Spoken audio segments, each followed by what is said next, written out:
I think one of the reasons this is a really difficult conversation for so many of us is that we have all had to deal with identity issues in one way or another. And I wonder if I could just walk through some of your works and talk about that. I mean, Gregory, your biography, Thunder Through My Veins, is very much about. It revolves around your search for identity. Can you talk about why it's difficult for us to have this conversation, given those kinds of journeys that you've been on? It's a great question, Duncan, and I'm glad you asked it, because it's an important question. I think for so many Indigenous people in Canada and really throughout North America, there's been a disconnection for so many of us, and that has been a generational disconnection, that has been, family disconnection for, a variety of reasons. Some of the reasons Kim has touched on,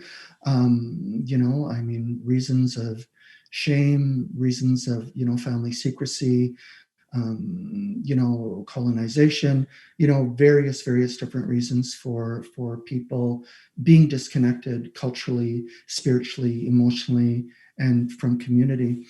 So, I think that identity, first of all, is a very nuanced thing.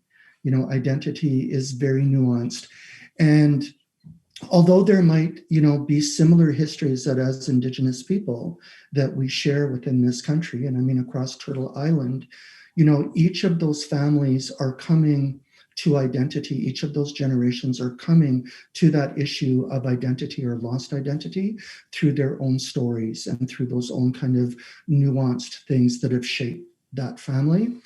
So, part of the thing that I've been really conscious about, especially with this whole debate around identity, and looking at my own experiences with identity and searching and, finding community and going home and connecting with elders and talking to people and collecting family stories and knowing where I come from, I'm really conscious of the fact that not everybody, within our communities that have been disconnected, have that opportunity. Not everybody has a community to go home to. Not everybody has elders that carry their family stories.